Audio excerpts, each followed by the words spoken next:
가정의 달을 맞이해서 제가 설교를 준비할 때 올 한 달 동안은요, 부모에 대해서, 자녀들에 대해서, 그리고 부부에 대해서, 부부 문제, 그리고 가족 문제, 이런 문제들을 조금 3주에서 4주 정도 할애를 내서 준비를 하고 있습니다. 그 일환으로서 오늘은 특히 자녀들의 믿음에 대해서 우리가 생각해 보고자 합니다. 여러분의 자녀들의 믿음은 안녕하십니까? 여러분 자녀들을 볼 때 정말 만족하고 계시는 우리 분들이 얼마나 되실까 참 궁금해요. 사실 우리는 지금도 그렇습니다만 심심치 않게 간증을 통해서 이런 분들을 만나게 됩니다. 나는 불신 가정에서 태어났고 불신 집안에서 태어나 불신 가문에 시집 갔는데 그만 복음 전도를 통해 예수를 믿게 된 거예요. 그리고는 시어머니의 핍박, 남편의 핍박, 술주정, 예수 믿으면은 그냥 성경죄 찢어버려. 거기에 있다가 옛날에는 폭력이 얼마나 폭력. 그냥 머리를 뒤뜯고 참 매를 맞고 구타를 당하고 싫은 소리 듣고 그러면서도 예수 은혜를 받은 사람 뜨겁게 믿는 분이 그 고난과 핍박과 어려움을 다 이겨내고 남편 예수 믿고 구원받고 돌아오게 만들고 자식들 믿음 안에 서게 하시고 그렇게 호랑이 같은 시어머니 시아버지 딱 변화시켜서 예수 믿고 구원받게 하는 간증, 이것이 무용담처럼 들려가지고요 그 간증을 듣는 사람 마음에 짜릿하고 뜨거운 은혜를 우리가 받았습니다. 사실은 이런 은혜는 40년, 50년 전에는 흔했어요. 왜냐하면 복음화가 되지 않아서 대부분 많은 사람들이 불신 결혼하고 불신 부모 밑에 태어나서 그렇게 안 믿는 사람과 결혼했기 때문에 핍박과 고난이 너무 많았어요. 그러나 현대에 이르러서 2세대, 3세대, 복음이 들어와서 2세대, 3세대, 4세대가 되어진 이 시점에서는 모태신앙도 많고 기독교 문화 안에서 너무나 많은 혜택을 누리고 삽니다. 그럼에도 불구하고요, 믿음의 부모 밑에 태어났으면서 그 부모는 믿음이 너무 좋아. 그 아버지가 목사님이고 그 아버지가 장로님이고 엄마는 권사고 집사인데 자식들은 형편이 없어요. 형편이. 소위 말하는 믿음이 없어요. 믿음이. 스라에 있을 때는 아버지 어머니 성화에 못 이겨서 막 교회는 나옵니다.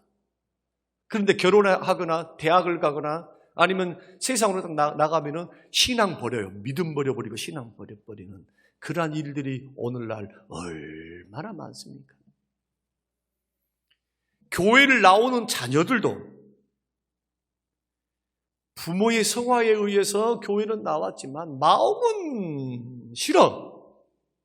예수님이 믿어지지도 않고 예배 시간이 죽을 맛이고 그 마음에 주님이 계시지를 않는 겁니다. 형식적인 신앙생활, 주님과는 관계없는 집안의 탕자와 같은 신앙생활하는 우리 자녀들이 얼마나 많냐는 겁니다. 우리 주변에서 흔하게 볼 수 있는 신앙적인 비극의 모습입니다. 원인과 문제를 논하고 누구를 탓하기 이전에 우리가 만약에 이런 경우에 해당된 부모고 해당된 가정이라고 한다면 신앙적으로 볼 때면요 굉장히 이것은 가슴 아픈 일입니다. 왜 그런가? 무대는 사라지고 사람은 죽고 살고 또 세상은 바뀐다 할지라도 두 가지는 안 바뀌어요. 하나님은 바뀌지 않고 진리는 바뀌지가 않습니다. 진리는 안 바뀌어요. 생사화복을 주관하신 하나님이 어떤 사람에게 복을 주십니까? 믿음을 떠난 사람, 하나님 떠난 사람에게 복 주십니까? 천만의 말씀이에요. 성경 어느 곳을 보세요. 믿음 떠나고 신앙 떠나는데 주께서 징계해서 돌아오게 해야 아버지의 사랑이지. 주 떠나면 축복도 떠나는 거예요. 구원은 어떻습니까? 내 부모의 믿음이 좋으니까 그 부모의 믿음을 따라서 똑같이 자식들도 구원받습니까? 아닙니다. 자기 믿음으로 구원받는 거예요. 자기 믿음으로. 그 자녀에게는 하나님께서 엄청난 혜택을 준 겁니다. 믿음의 부모에게서 태어날 수 있는 특권과 은혜를 베푼 거예요. 그럼에도 불구하고 끝까지 고집 피우고 끝까지 죄된 길을 걸어가고 주 부인하고 죽게 되면, 우리 아버지가 목사님이었습니다. 장로님이었습니다. 그게 아무런 소용이 없는 거예요. 그래서 그런 의미로 신앙적인 이러한 영원히 살 천국과 주님을 만날 영생을 생각해 볼 때 이 땅에서 좀 더 잘 먹고 살고 조금 더 누리고 사는 찰나적이고 순간적인 인생을 우리가 비교해 볼 때 신앙을 잃어버린 것은 전체를 잃어버린 겁니다. 그런 의미에서 비극이다 이거예요, 제 말은. 우리는 이런 모습을 비단 지금만 보는 것이 아니고 성경 역사를 통해서 보게 됩니다. 오늘 본문의 말씀이 그 말씀입니다. 오늘 본문의 히스기야 가문을 이야기를 좀 해드릴게요. 그리고 오늘은 성경을 영상도 교체했기 때문에 여러분 찾을 필요 없어요. 올려놓으면 읽으시면서 확인하십시오. 하나님이 자기의 신앙, 하나님을 섬기고 하나님을 따라가고 하나님을 사랑하고 하나님을 믿어가는 데 있어서 타협하신 분인가? 절대로 타협 안 해요, 하나님께서. 그것을 우리가 성경을 통해서 확인하면서 우리 자녀들 믿음으로 바로 세우기 위해서 제일 먼저 변해야 될 것이 부모들이 변해야 돼요.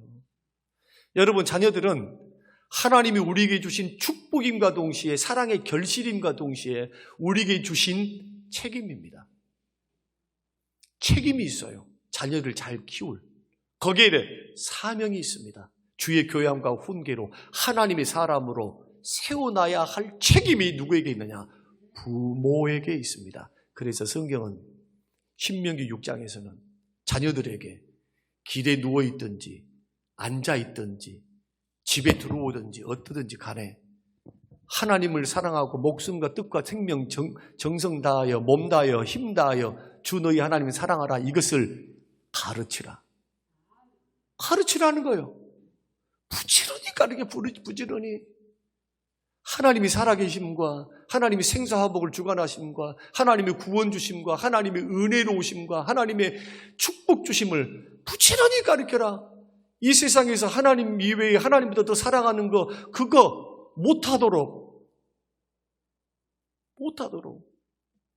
성경은 그렇게 부모에게 자녀들을 책임져라고 사명을 줬지.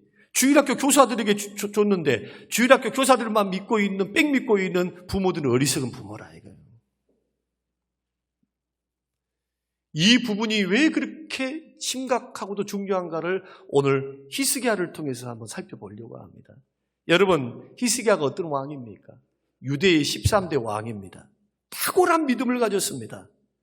그 아버지는 하나님께서 악한 왕이라고 평가했던 아버지로부터 태어났어요.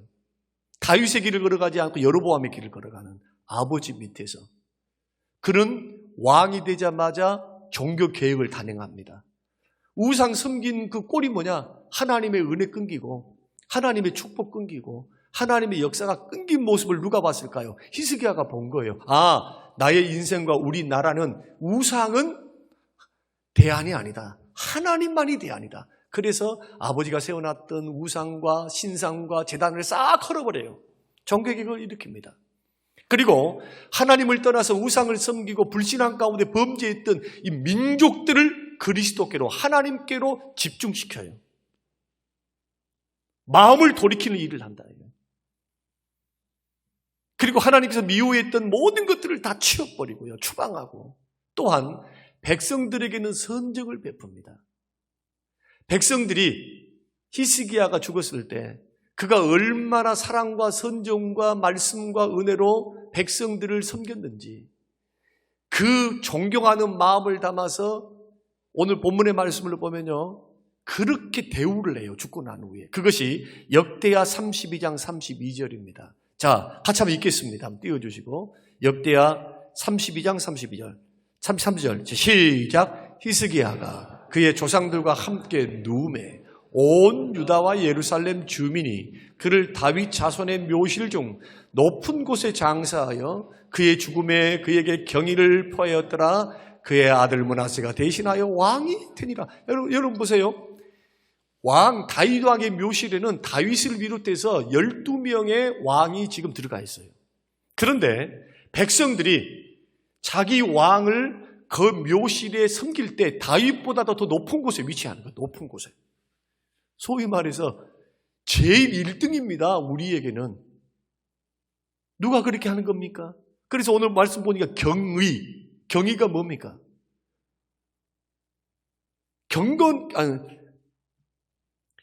굉장히 존중한다는 것이잖아요.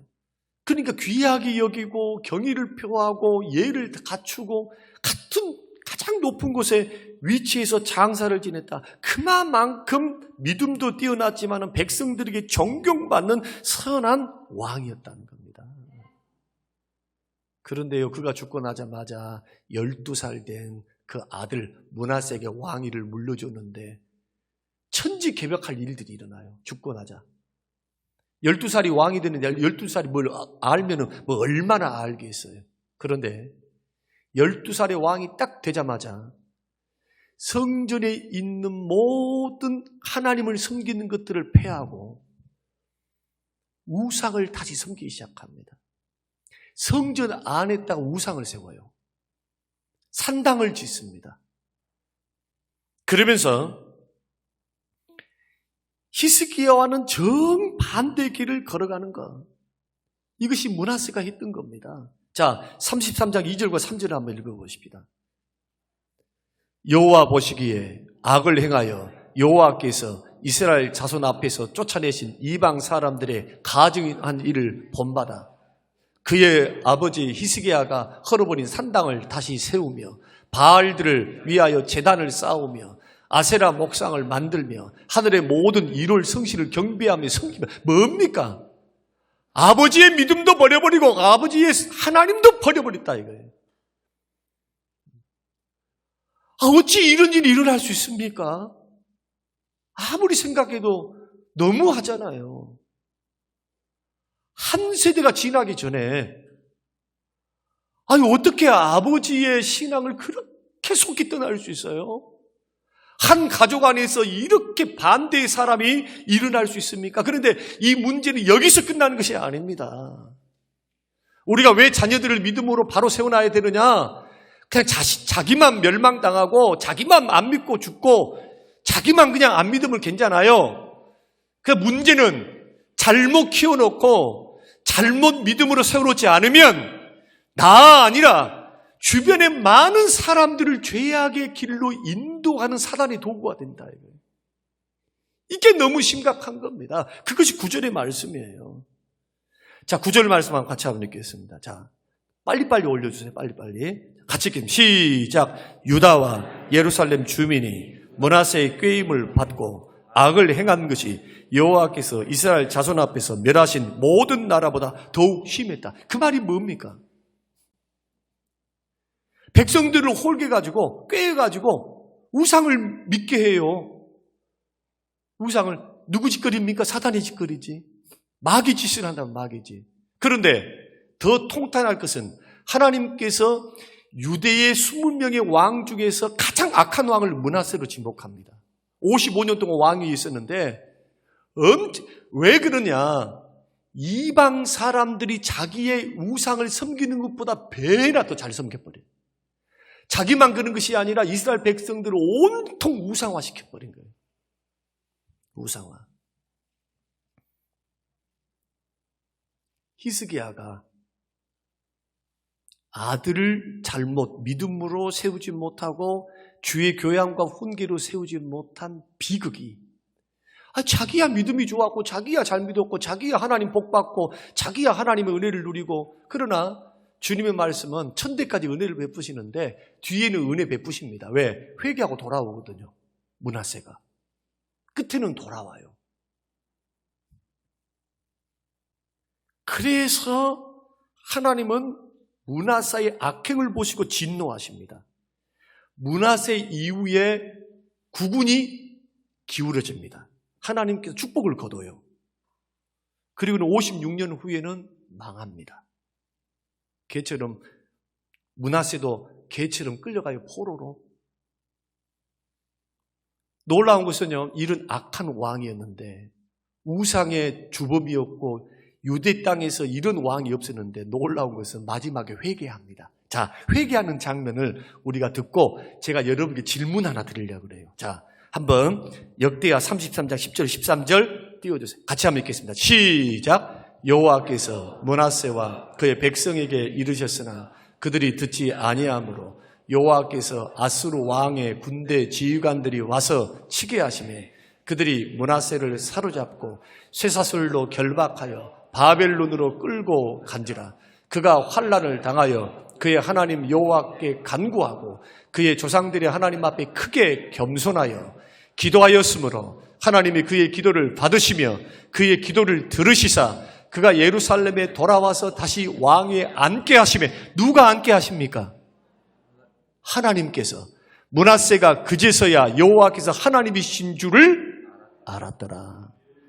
다시 쉽게 말하면 볼 것, 못 볼 것, 겪지 말아야 할 치욕, 모욕, 죽음의 공포, 개처럼 끌려가. 개처럼.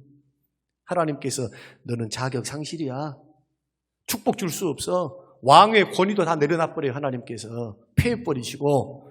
그리고 또한 부귀 영화의 특권, 하나님께서 지금으로 말하면 물질, 건강, 사업, 성공, 이 모든 것들이 밑바닥으로 가게 해요. 포로로 끌려가 버렸으니까. 모든 것을 다 잃고 난 후에 그제서야 문제의 심각성을 깨닫는 겁니다. 그제서야 성경 보세요. 크게 겸비했다잖아요. 크게 겸비가 뭡니까? 그 전에는 하나님이 안중도 없어. 아무리 말씀을 가르치고 아무리 예배를 드려도 그때는 아이고 뭐 하나님 살아 계시나 해? 하나님이 역사하시기나 해? 아주 하나님을 가볍게 여기고 무시하니까 우상 섬기고 살죠. 크게 겸비했다는 건 뭡니까? 절망의 시면 속에서, 고통의 시면 속에서 비로소 하나님이 보이기 시작한 거예요. 그래서 아니 그렇게 우상 잘 섬겼으면 하나님 찾지 말고 우상한테 가고 기도하지. 희한한 것은요, 그렇게 부처님 잘 믿고 다른 남녀 호랑개교 막 믿으면서 막 해도 죽을 위기에 있으면 하나님 살려주세요. 그런다 그러더라고요. 하나님 찾는데 하늘을 찾고 본인 신을 찾는 게 아니라. 근데 놀라운 것은 13절입니다. 13절 한번 보십시다. 13절 한번 띄워보세요. 13절 다 같이 한번 읽겠습니다. 시작. 기도하였으므로 하나님이 그의 기도를 받으시며 그의 간구를 들으시사 그가 예루살렘에서 돌아와서 다시 왕위에 앉게 하심에 므낫세가 그제서야 여호와께서 하나님이신 줄을 알았더라. 다시 말씀드리면은 생사화 복을 주관하신 분이 하나님이시구나. 왕을 세우고 폐하신 분이 하나님이시구나. 나의 진정한 축복을 주실 분이 하나님이시구나. 거둬가실 분도 하나님이시구나. 그제서야 깨달은 거예요. 그제서야. 이제 물어보는 겁니다. 그러면 여러분 스라의 자녀들이 있을 때 여러분들이 더 각성해서 더 깨어 있어서 자녀들을 믿음으로 회초리를 들어서라도 정말 주의 교양과 훈계로 신앙 우선으로 하나님 중심으로 믿음 중심으로 막 세워나가는 그런 노력을 해서 하나님의 은혜로 명문가문을 이루어 가실랍니까? 아니면 그렇지 않고 때가 되면 될 거야. 때가 되면 믿음 좋아질 거야. 때가 되면 하나님 하실 거야. 장로 교인들 같이 어리석은 교인들도 없어요. 성도의 견인 교리를 너무 오해를 해요. 너무 오해를 해요. 언제 성경이 방만하게 괜찮을 거야 그렇게 말씀하신 적이 없어요. 그러면 뭐 하려고 부모에게 그렇게 가르쳐라 합니까? 그렇게 반복해서 가르쳐라 합니까? 하나님을. 그리고 어려서 말씀을 가르쳐 놓으면 80이 늙어서도 말씀을 떠나지 않는다니까요. 떠났다가 해도 돌아와. 여러분, 설령 자녀들이 주님을 떠나서 하나님의 다루심을 받았다 하십시다. 그리고는 돌아왔다고 하십시다. 천만다행입니다. 그러나 그 젊음의 시간들과 주를 위해서 상급을 쌓고 주의 영광 위에 드려질 그 젊은 날에 그 많은 재력과 시간과 정력과 이것을 죄와 하나님의 없음, 부질없는 세상살이 속에서 헛되게 인생을 보내는 것과 연단받고 두드러 맞고 징계받고 그제서야 하나님 앞에 나와서 50대, 70대 돼가지고 돌아오면 구원이야 받겠죠. 구원이야. 그러니까 하나님께서 계속해서 가르치라 하는 것은 그것을 미연에 막기 위해서 전도서를 통해서도 계속 말하는 겁니다. 젊은 자들에게 나는 아무 낙이 없어, 나는 아무 힘이 없어 할 그런 노인이 되기 전에 너희 창조자를 기억하라고. 젊은 사람들에게도. 그런데 더 기가 막힌 가정이 있습니다. 그래도 히스기야는 자기 자식이 구원이라도 받았어요. 므낫세는 이 일 이후에 33장의 말씀 보면은 집에 가서 찾아서 읽으세요. 어떻게 하느냐? 돌아와 정신 바짝 차려요. 그리고는 종교 개혁을 단행합니다. 자기가 다시 세웠던 성전에 세워놨던 우상들을 철폐시키고요. 산당들을 허물고 제단들을 싹 다 허물읍니다. 그 다음에 자기가 백성들을 꾀해가지고 우상 섬기게 했죠. 그런데 어떻게 명령을 내리느냐? 지금부터 우상 섬기지 않는다. 유대의 명령을 내립니다. 오직 참신은 여호와 하나님밖에 없다. 내 아버지가 믿었던 그 여호와 하나님이 나의 하나님이다. 나는 이제서야 13절이 그거잖아요. 그제서야 여호와가 하나님이신 줄 알았다는 말이 무슨 뜻입니까? 하나님이 살아계시고 하나님이 능력자이시고 하나님이 은혜 주시는 하나님이심을 알았다는 거예요. 그러면 이런 하나님을 언제 알면 좋을까요? 어려서부터 알게 해야죠. 어려서부터. 그 1차적인 책임이 부모에게 있는 거예요. 부모에게. 목사에게 있는 게 아니고 1차적인 책임이에요. 그래서 자녀는 하나님이 주신 축복인 동시에 부모에게는 책임이에요. 책임, 사명. 그래서 우리 자녀들을 한번 돌아봐야 돼요. 제가 뒤에 엘리와 엘리의 가정 이야기할게요. 거기는 아예 멸망했습니다. 심각한 저주. 그것도 1대 2대가 아니라 영원한 저주를 하나님 선포해요. 그것을 이제 성경을 통해서 싹 한번 살펴보려고 합니다. 그렇다면 오늘 이 말씀을 듣고 믿음의 좋은 부모 밑에서 믿음 없는 자녀가 생기는 원인은 뭘까? 원인이 있다는 거예요. 원인이. 그 자식만 잘못된 게 아니라 성향이 잘못된 것이 아니라 부모의 책임이 있다는 거예요. 부모의 책임이. 그걸 성경이 기록하고 있어요. 두 가지로 살펴보려고 합니다. 첫째는 뭐냐? 신앙 교육을 등한히 합니다.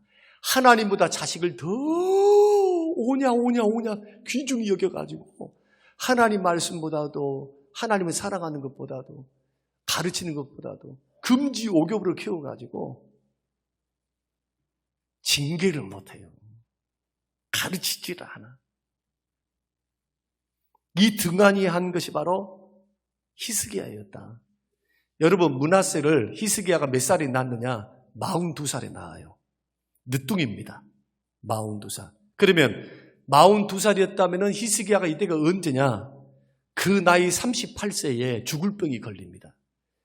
이사야 38장에 보면 그 상황을 38장에 싹 기록이 났어요.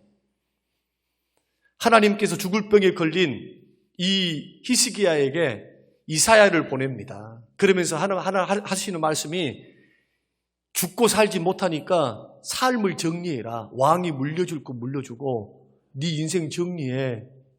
너는 이제 인생 다 끝났다. 사형 선고를 내립니다. 그래서 이사야는 그대로 전해요.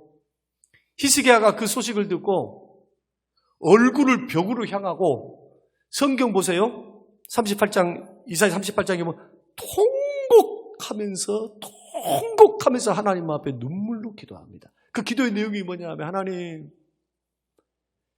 나를 좀 추억해 주십시오.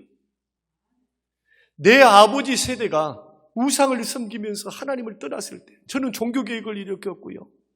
나는 신실하게 하나님 앞에 서 있었던 이 모든 행했던 이것들을 추억해 주사 나를 살려주십시오.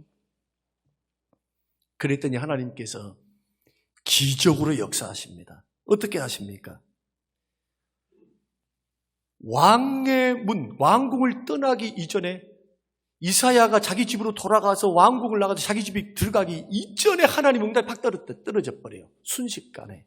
그리고는 가서 15년 연장해 준다고 해라. 그래서 15년 연장을 딱 받아서 이 죽을 위기 속에서 건강을 회복하고 막둥이를 낳았는데 그 왕이 문하세입니다. 여러분 한번 물어볼게요. 여기서 마흔에 얘기 나와보신 분. 김희순 전사님 오늘 안 오셨네. 마흔에. 오, 마흔에 났어요? 예. 예, 42살.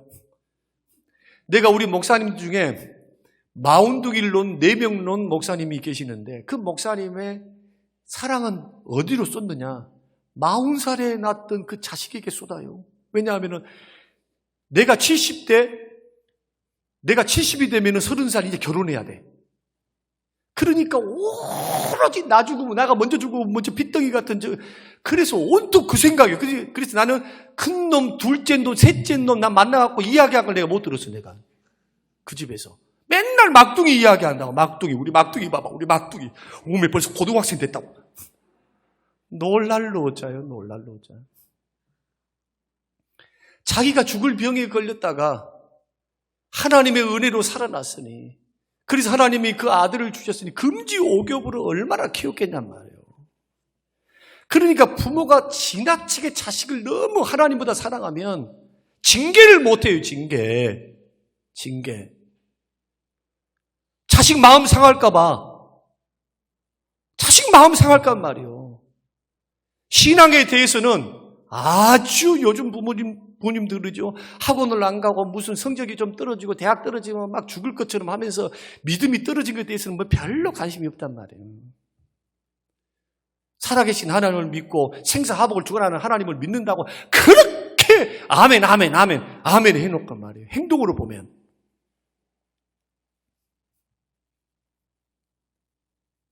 아이가 싫은 표정할까봐, 듣기 싫어할까봐 안 해, 말을. 이것이 반복이 되면 어떻게 되느냐. 반복이 되면은 자식들은 그게 당연한 것으로 받아들이고 점점 주님을 향하여 멀어집니다.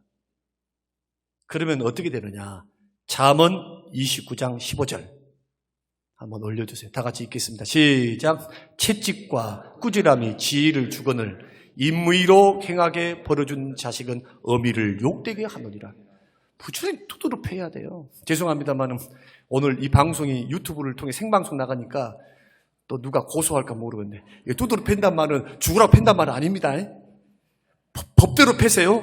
법대로. 두드러 패면 안 되지 요즘은. 하여튼 책망하라 이거예요. 임의로 잘못 가고 있는데 네 알아서 해. 네 신앙이니까 네 인생이니까 이러면 부모를 욕되게 한다니까요. 신앙교육 그렇게 시키려합니까? 신앙. 이것을 비유를 한번 들어볼게요. 이것과 똑같아. 예를 들어서 지금 부모는 인생을 살아보니까 지금 저 앞에 낭떠러지가 있는 걸 알아요. 지금 이대로 달려가면 차로 달려가면 낭떠러지에 떨어질 수밖에 없어. 그런데 자식에게 내가 또 잔소리한다 할까봐 그래서 얘야 차 조심해라. 얘야 낭떠리 있다 뭐 있다 너 어느 곳 가면은 이렇게 있다 저렇게 있다 이렇게 알려줘야 좀 싫어한다 할지라도 두드러 패서라도 아니면 자고 있으면 흔들어 깨워서라도 자식이 그 길을 가야 되니까 거기 조심해 낭떠러지 있어. 이렇게 말해주는 부모가 자식을 사랑하는 부모일까요? 아니면은 자고 있으니까 안쓰러우니까 뭐라고 깨워 지가 알아서 하겠지.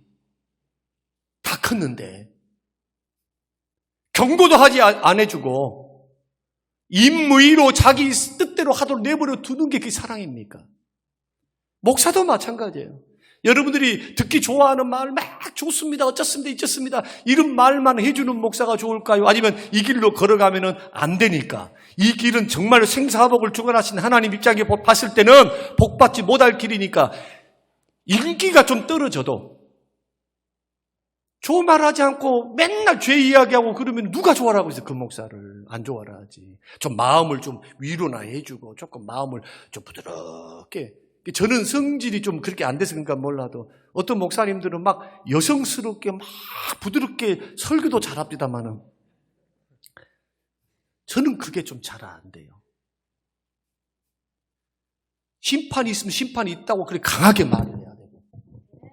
아니 나는 그런다니까요. 뭐 싫어하면 할 수 없고.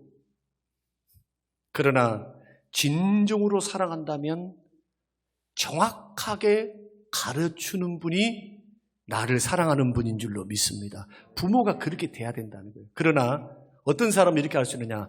진정으로 자식을 사랑하는 사람은 싫은 소리 할 수 있어요. 하나님을 더 사랑하는 사람은. 그러나 자식을 하나님보다 더 사랑하는 사람들은 자식 눈치 봐. 그래서 못했습니다. 누가? 히스기야가. 그런데 놀랍게도 사무엘상 2장의 말씀, 1장과 2장의 말씀 보면은 엘리라고 하는 가문이 등장합니다. 엘리라고 하는 가문.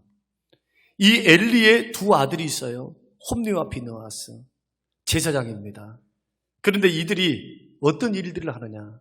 성막에서 제사장 일을 하면서 성막에서 봉사하는 여자들을 동침을 하면서 성적으로 놀이객감으로 여겨버려요. 그리고 한두 분이 아닌가 봐. 왜? 동네방네 소문 나가지고 백성들을 통해서 엘리가 들었으니까 습관적으로 하나님 들어야 할 줄은 모르고 불량자들이니까 하나님 무시한 거예요. 그렇게 사는 거죠. 그 다음에 하나님 앞에 예배를 드리잖아요. 재물을 가져와서 성도들이. 그러면은 먼저 자기 걸 달라고 가지고 가버려. 다리 잘라줘. 난 생고기 좋아. 갈고리 휙 하고 갈고리 휙 해가지고 자기 배를 채워요. 하나님 예배고 뭐고. 왜? 하나님 안 믿으니까. 하나님 두려워합니까? 하나님 두려워 안 해요. 안 믿으니까. 안 믿어지는데 목사가 아무리 와서 설교를 하고 예배를 드리고 안 믿어지면 이런 짓 할 수 있다니까요. 할 수 있어. 하나님 안 믿으니까. 그게 불량자예요. 불량자. 그러니까 하나님께서 두고 보니까 엘리의 죄 그리고 홈리와 비느하스의 죄가 너무 크니까 하나님께서 무명, 이름 없는 하나님의 사람을 보내가지고 저주를 명령하여 저주. 하나님의 저주를 전달하라고 합니다. 그 저주의 내용이 두 가지입니다. 첫째는 단명한다. 너희 후손들은 이제부터 늙어서 죽는 자들이 없을 것이다. 두 번째, 너희 후손들은 정상인으로 태어나지 않고 장의자로 태어난다. 여러분 이것이 영원하다고 생각해 보세요. 2대 3대가 아니라 영원히 그 길을 걸어간대요. 도대체 하나님께서 얼마나 실망하시고 얼마나 하나님이 진노하시면 그랬을까요? 근데 진노할 수밖에 없는 일을 합니다. 그것이 29절 사무엘상 2장 29절 한번 올려보십시오. 같이 한번 읽어보십시다. 자, 시작. 너희는 어찌하여 내가 내 처소에서 명령한 내 재물과 예물을 밟으며 내 아들들을 나보다 더 중히 여겨. 자, 그만. 여기까지요. 엘리가 나무라기는 해요. 아들들아 왜 그렇게 하느냐. 딱 그 말만 하고 내버려 둬버려요. 또 그 일을 하고 있는데 그 죄를 짓고 있는데 더 이상 관여를 안 해버려요. 누구를 더 중요해? 하나님 눈에서는 눈으로 볼 때는 누가 더 중요한가요? 자기 자식들. 하나님의 성전을 회파시키고 성막을 더럽히고 있는데도 의로운 분노가 없는 거예요. 자기 자식이니까. 눈을 감아줘 버려요. 징계를 해야지. 징계. 못하게 하고 그거 끊을 때까지 징계를 내서 회개하고 난 후에 다시 세우든지 말든지 해야 될 텐데 적극적으로 하지 않습니다. 이걸 하나님이 보신 겁니다. 사랑하는 성도 여러분, 우리가 이제 믿음의 길을 걸어갈 때 이런 부분이 굉장히 중요한 거예요. 여러분, 우리가 신앙의 길을 걸어갈 때 차라리 천국이 없고 지옥이 없고 상급이 없고 하나님이 안 계셔버리면 괜찮아. 그냥 우리가 하는 종교생활, 신앙생활이 여기서만 잘 먹고 잘 살다가 그냥 조금 못하든 잘하든 이것이 해버리면 괜찮다니까요. 아니, 한 세대 그냥 좀 못 먹고 살고 좀 힘들게 살다가 죽어서 끝났다 하면 괜찮은데, 아니 세상에 우리가 믿는 신앙생활은 영원한 삶하고 연관이 있어요. 영원한 상급하고 연관이 있다니까. 그래서 중요한 겁니다. 여러분, 이 복음의 말씀, 이 진리의 말씀을 이제 가볍게 여기면 안 돼요, 신앙을. 그런데 홈리와 비느하스의 가장 큰 비극은 뭐냐?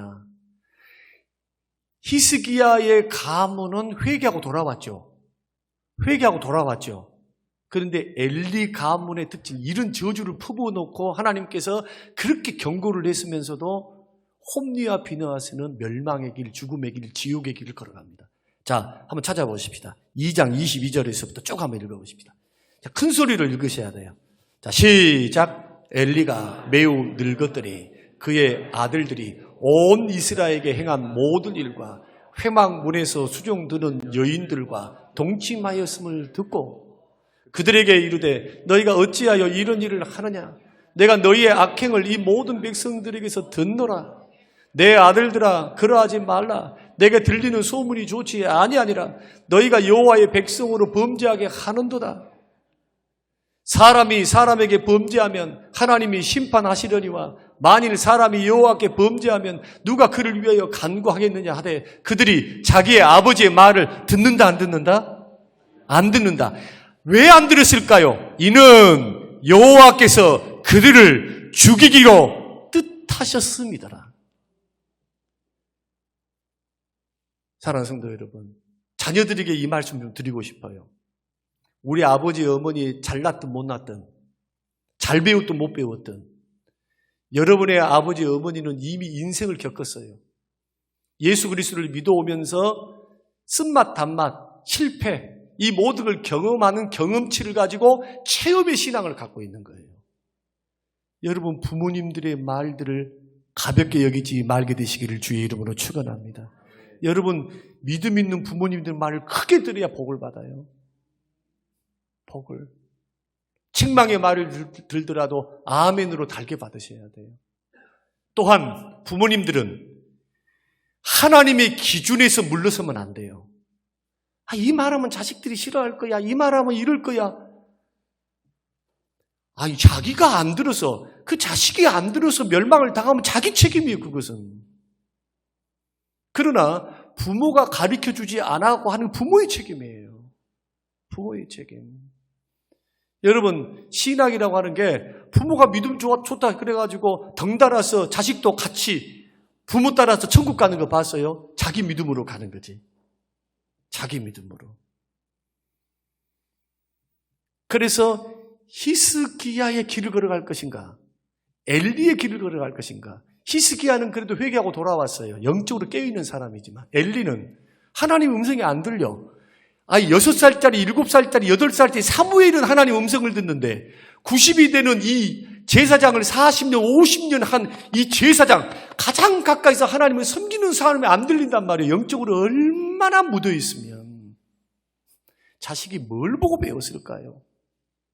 이 부분을 생각하라는 거예요. 그래서 우리는 믿음의 길을 걸어갈 때 정말로 가정의 달, 자녀들이 믿음을 세우려면은 가르치시기를 주의 이름으로 축원합니다. 기도하면서 가르치란 말이에요. 기도하면서 자꾸. 두 번째로, 왜 므낫세와 같은 자녀가 생겼을까?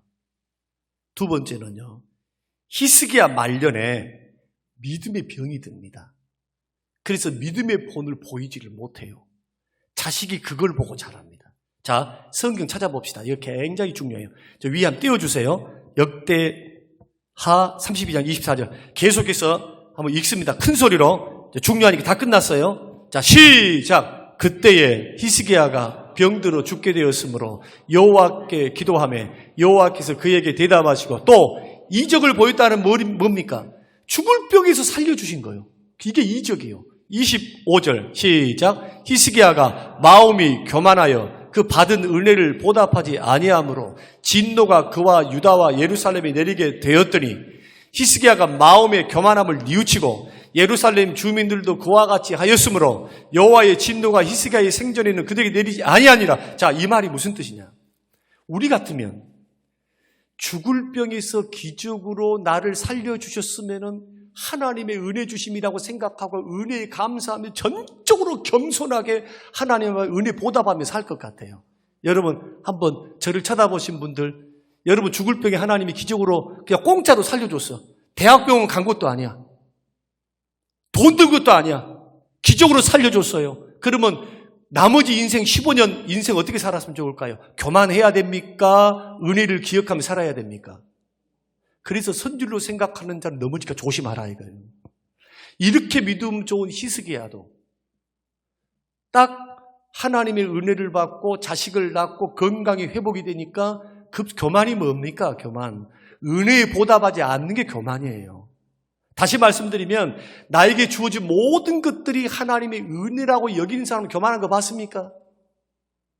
인생을 살아가는 데 있어가지고 나에게 있는 모든 것들이 다 은혜로 줬어. 하나님께서 자식도 사업도 물질도 나의 인생도 재능도 하나님의 은혜로 주셨어. 이렇게 여기는 사람은 더 진지하게 예수 믿으려고 하고 더 잘 믿으려고 그러고 어떻게 주의 은혜에 보답할까 그렇게 살죠.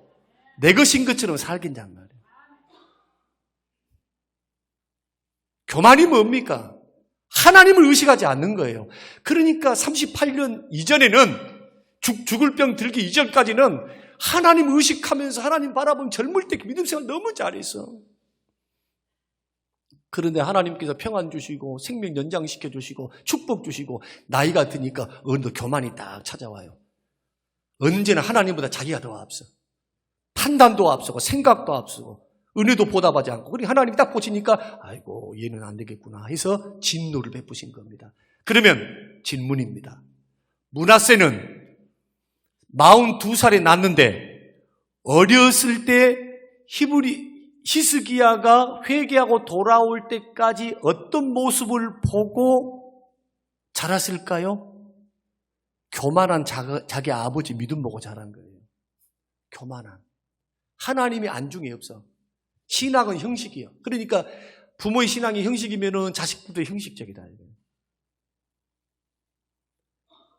부모가 하나님을 경외하고 두려워하는 모습을 삶으로 보이면 자식들도 다 따라가지는 않지만은 그러나 때를 따라서 시간이 지나가면서 하나님을 두려워할 줄 알아요. 하나님을.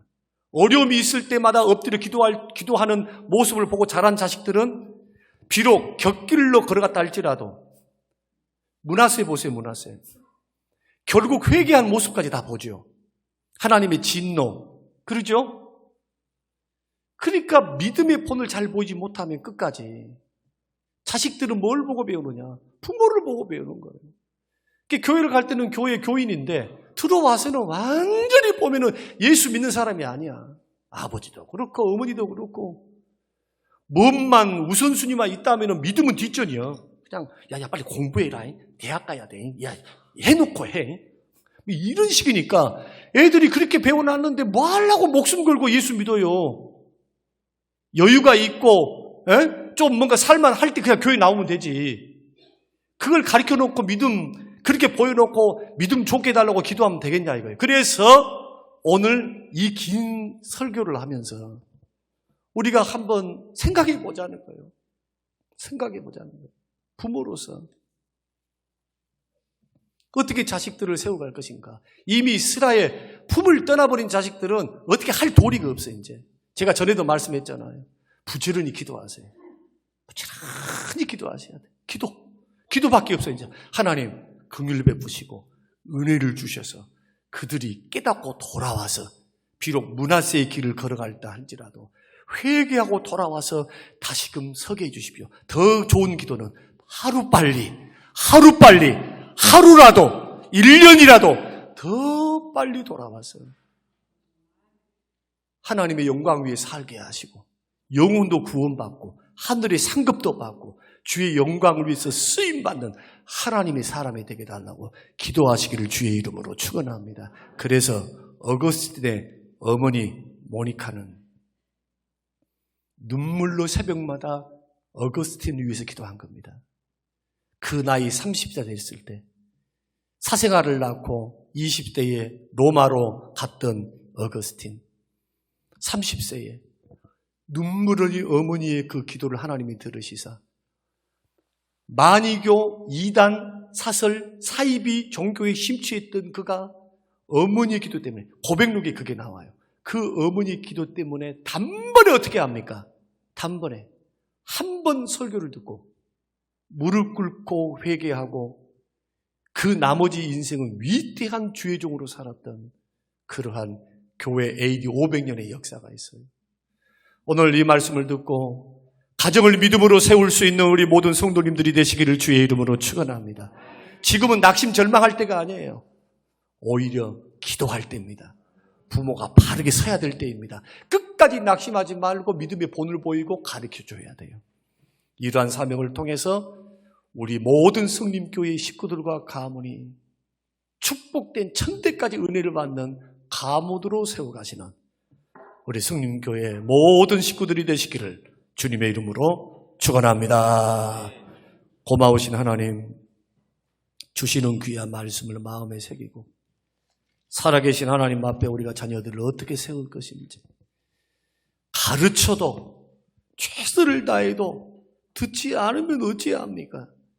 그러나 하나님, 최선을 다하여 포기하지 않고 기도하며 본을 보이며 주의 말씀을 가르치기를 원하오니 마음의 문을 열어주시고 인격적으로 주를 만나주시고 저 이찬수 목사님을 만나주신 것처럼 능력으로 만나주셔서 하나님의 영광을 위해서 사는 큰 인물들로 우리의 자녀들을 세워주시옵소서.